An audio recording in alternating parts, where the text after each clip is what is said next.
Assalamualaikum warahmatullahi wabarakatuh. Nama saya Ibu Tri Sugiyarti. Saya pendiri Kreasi Meni dan Bank Sampah Tri Alam Lestari. Kemudian juga punya kegiatan berupa taman bacaan yang bisa menerima workshop untuk belajar untuk umum, siapa saja boleh datang ke sini. Setiap Sabtunya khusus untuk anak-anak, kalau Senin sampai Jumat untuk umum.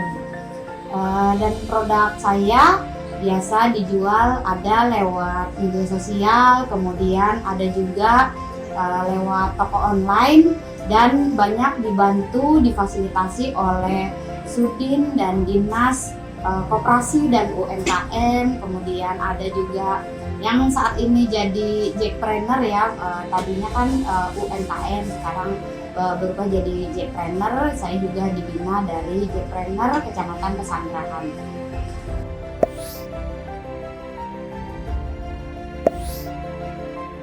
Dulu mengawalinya ikut pelatihan di Wali Kota Jakarta Selatan, membuat karya dari kertas tapi yang metodenya dibasahin gitu. Nah, itu pelatihannya selama 2 hari. Tapi di situ dijanjikan siapa yang bisa berhasil membuat produk secara bagus, nanti dijanjikan untuk dibantu penjualannya.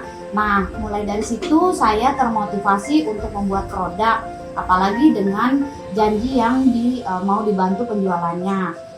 Makin semangat gitu. Akhirnya kemudian saya sambil belajar, sambil berinovasi, kemudian membuat produk, mencoba membuat produk dari ilmu yang sudah aku dapatkan waktu pelatihan waktu itu.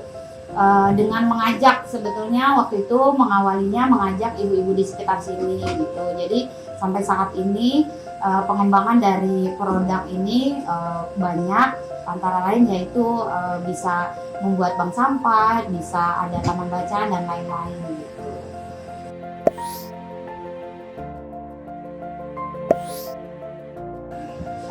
Produk saya ini brandnya adalah Kreasi Meni.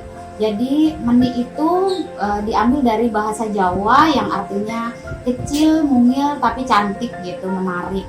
Nah, kemudian ada bank sampah namanya Tri Alam Lestari. Itu pemberian dari guru saya, artinya Tri Alam Lestari adalah Tri itu tiga unsur yang membuat alam menjadi lestari gitu. Nah, kalau Taman Bacaan Gema Cipta Nusa itu namanya dari ide anak-anak Karang Taruna di sini gitu, supaya memang menggema dan anak-anak di sini gemar membaca gitu.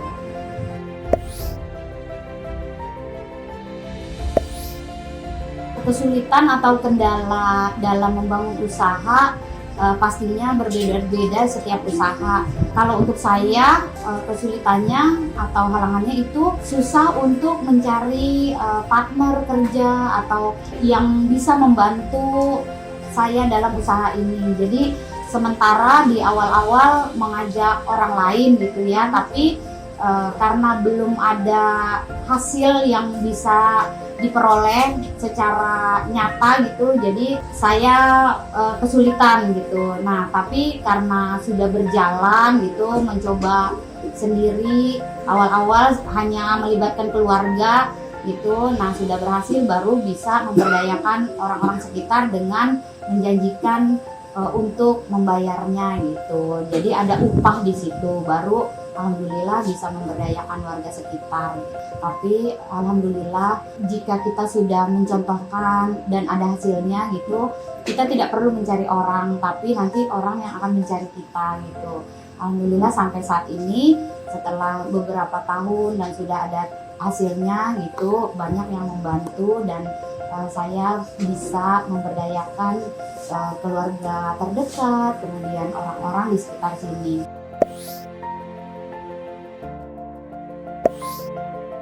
Pernah, tapi karena ini saya awali dengan cinta, karena keinginan saya, passion saya, hobi saya, jadi ketika ada rasa untuk menyerah itu hanya sebentar saja, itu paling bosen sebentar, tapi pasti bangkit lagi. Nah, mensiasatinya adalah kita bisa melihat orang-orang yang sudah sukses gitu. Nah, kita banyak belajar, saya terutama banyak belajar dari orang-orang yang sudah mengerjakan dan sudah berusaha terlebih dahulu. Jadi saya banyak belajar dari para senior gitu. Kemudian kalau ada halangan rintangan juga dijadikan cambuk untuk lebih maju, untuk lebih bisa berdiri kembali gitu.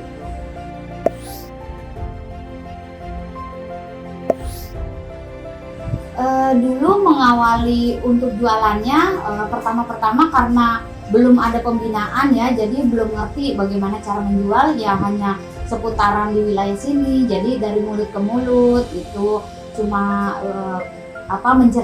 bercerita gitu bahwa saya punya produk begini gitu. Kemudian alhamdulillah difasilitasi dari tingkat kelurahan, kecamatan gitu. Kemudian kenal dengan dulu sebutannya IKM dan UKM dari Sudin. Nah, itu banyak dibantu.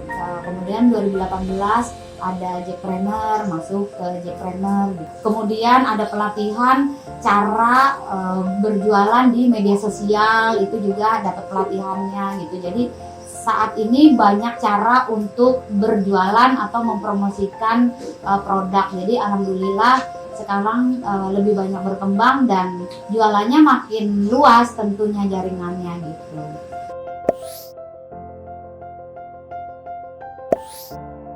Target market pemasaran terutama itu ibu rumah tangga. Jadi produk saya itu bisa dipakai untuk di rumah tangga, kemudian harganya kan lumayan terjangkau. Jadi memang pangsa pasarnya ibu rumah tangga, walaupun menengah ke bawah itu bisa terjual gitu karena harganya terjangkau. Kemudian ada juga turis mancanegara gitu yang memang sangat tertarik dengan produk-produk lokal yang unik. Apalagi ini produk saya adalah daur ulang yang ramah lingkungan.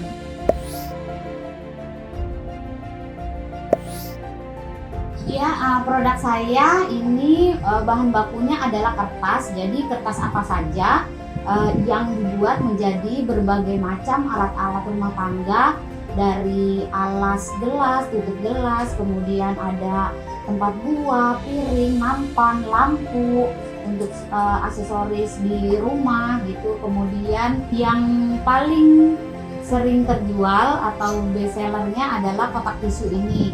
Nah, kotak tisu ini paling banyak terjual karena memang multifungsi. Jadi bisa untuk dipakai di rumah, kemudian juga cantik untuk hiasan.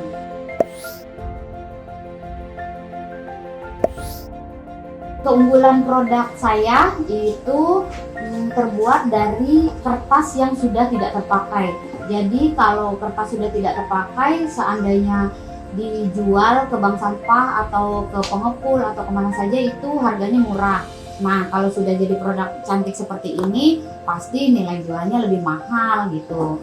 Nah, karena salah satu keunikan produk saya adalah menggunakan bahan baku yang sudah terbuang, tidak terpakai, kemudian harganya terjangkau, memberdayakan masyarakat sekitar, kemudian rapi. Jadi bisa untuk kualitas itu kami bisa bersaing dengan produk yang lain gitu, dan multifungsi tentunya, bisa untuk hiasan dan bisa dipakai untuk kebutuhan rumah tangga.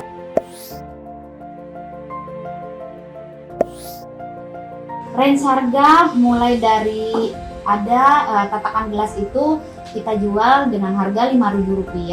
Nah, yang paling mahal itu ada lampu dan meja kecil, itu kita jual Rp300 sampai Rp500.000.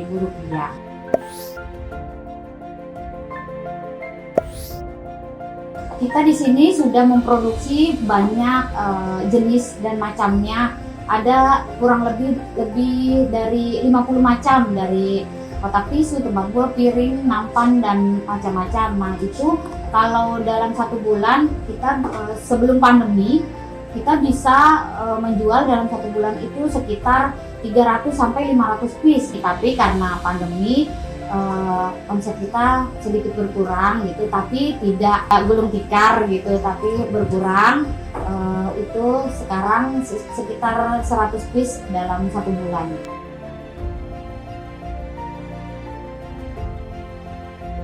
Bahan baku saya dapat dari nasabah Bank Sampah Tri Alam Lestari dan nasabah Bank Sampah Induk Gesit Jakarta Selatan. Kebetulan saya menjadi salah satu pengurus di Bank Sampah Induk. Jadi banyak yang nyetor sampah kertasnya itu kita untuk bahan baku di sini.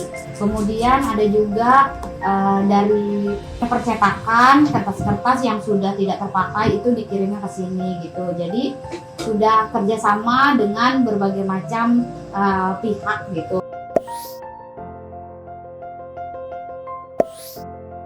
Dulu belajar dari ikut pelatihan tadi, kemudian berinovasi sambil melihat YouTube, sambil terus mencoba gitu teknik mana yang paling mudah, kemudian produk mana yang kira-kira bagus, cantik, dan layak jual, hingga sampai akhirnya banyak konsumen yang tertarik untuk membeli.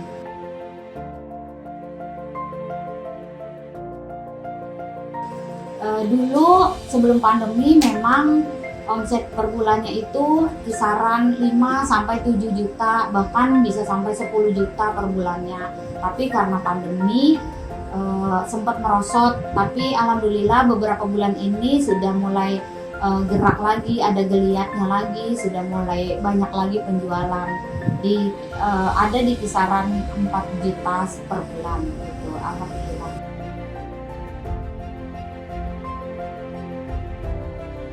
Terpikir untuk membuat bank sampah awalnya adalah karena kebutuhan bahan baku. Jadi karena produknya ini berbahan baku kertas yang sudah tidak terpakai, untuk mendapatkan bahan baku, jadi kepikiran mendirikan bank sampah. Kemudian kalau di bank sampah itu kan sistemnya warga memilah sampahnya dari rumah, kemudian dikirim ke bank sampah, disetor, kemudian ditabung.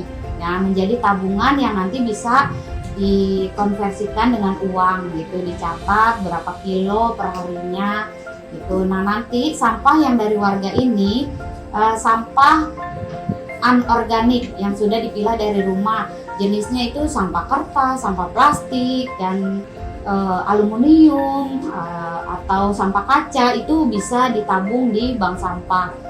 Kemudian nanti kalau sudah disetor ke bank sampah, sudah dicatat, dan nasabah sudah menerima buku tabungan sebagai catatan tabungan mereka, nanti sampah yang sudah terkumpul dibawa ke bank sampah induk. Nah, di bank sampah induk nanti diambil oleh perusahaan-perusahaan besar, vendor-vendor yang besar, karena jumlah kuotanya sudah banyak gitu, jadi diambil dengan truk besar gitu. Nah, untuk mengangkat dari bank sampah Tri Alam Lestari atau Bank Sampah Unit ini dibantu sama Satpel Kecamatan ya, dari Sudin LH Kecamatan, itu secara gratis gitu. Jadi diangkut ke Bank Sampah Induk gitu. Sebetulnya banyak kendala yang kita dapatkan gitu dalam mengelola bank sampah. Antara lain yaitu awal-awal mendirikan bank sampah ada stigma bahwa kalau ada bank sampah itu kotor, kalau ada bank sampah itu nanti akan bau dan sebagainya. Padahal setelah kita sudah edukasi, kita beri penjelasan bahwa kita hanya mengumpulkan sampah anorganik, memilahnya dari rumah, jadi tidak semua sampah terbuang begitu saja. Setelah diedukasi, warga makin mengerti bahwa pemilahan sampah itu adalah mengurangi sampah yang akan terbuang ke tempat pembuangan akhir. Jadi karena sudah dipilah di rumah, skala rumah tangga, bisa dikirim menjadi tabungan yang bisa diuangkan gitu. Jadi alhamdulillah kendala-kendala bisa teratasi dengan baik dengan cara mengedukasi, memberi contoh gitu. Lebih ke memberi contoh sih, karena kalau cuma dijelaskan itu belum terlalu efektif gitu. Tapi kalau sudah dicontohkan, melakukan, terus ada hasilnya, itu lebih mengena dan lebih mudah dipahami oleh warga.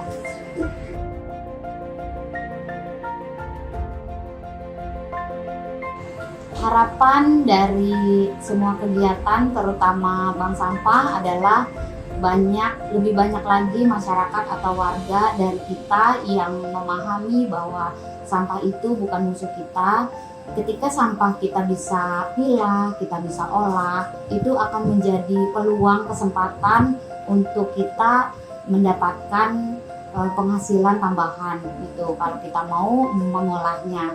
Kemudian besar harapan saya adalah ketika mendirikan bank sampah, lebih banyak lagi orang-orang yang ikut peduli kepada lingkungan sekitar.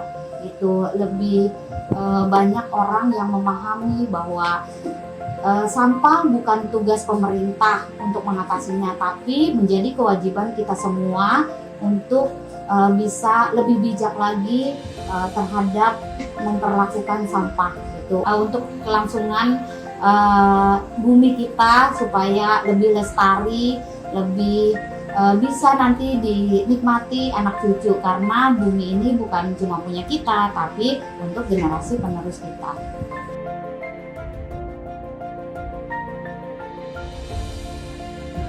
Bergabung dengan Jackpreneur, dari awal ada Jackpreneur, saya langsung bergabung dengan Jackpreneur karena saya butuh banyak media untuk lebih berkembang lagi usahanya. Dan di Jackpreneur memang banyak potensi yang bisa saya dapatkan, saya gali untuk kemajuan usaha saya, seperti pendampingan, seperti pelatihan-pelatihan gitu. Jadi seperti contohnya lagi bantuan-bantuan fasilitas untuk mempromosikan, diberi tempat untuk pameran-pameran atau bazar itu, alhamdulillah. Jadi terima kasih sekali kepada pemerintah atau Sudin dan dinas terkait yang sudah memfasilitasi kami para IKM, terutama IKM DKI Jakarta.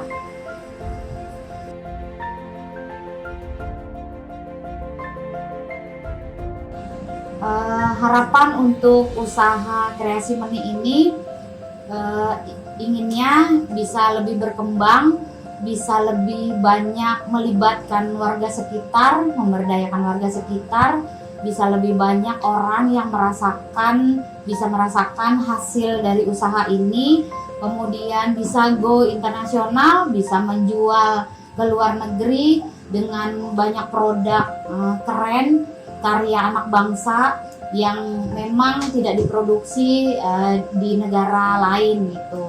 Mudah-mudahan dengan pendampingan, dengan bekerja sama dengan banyak pihak, impian dan cita-cita usaha kreasi meni bisa terwujud dan tercapai.